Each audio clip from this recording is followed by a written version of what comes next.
मध्यवर्ती महाराष्ट्र एकीकरण समितीच्या शिष्टमंडळाने पोलीस आयुक्त भूषण बोरसे यांची भेट घेऊन मराठी भाषिकांच्या प्रश्नांवर 22 जून रोजी काढण्यात येणाऱ्या मोर्चासंदर्भात चर्चा केली।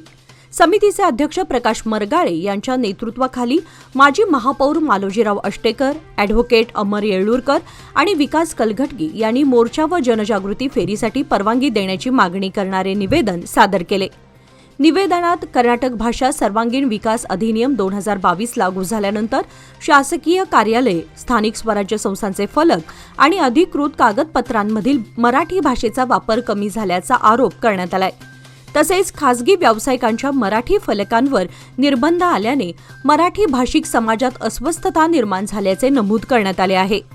या पार्श्वभूमीवर 22 जून रोजी सकाळी 11 वाजता शहरातील छत्रपती संभाजी महाराज चौक ते जिल्हाधिकारी कार्यालय असा शांततापूर्ण मोर्चा काढण्यात येणार असून 15 ते 19 जून दरम्यान सायंकाळी 6 ते 9 या वेळेमध्ये शहरातील विविध भागात जनजागृती फेऱ्यांचे आयोजन करण्यात येणार असल्याची माहिती समितीने दिली।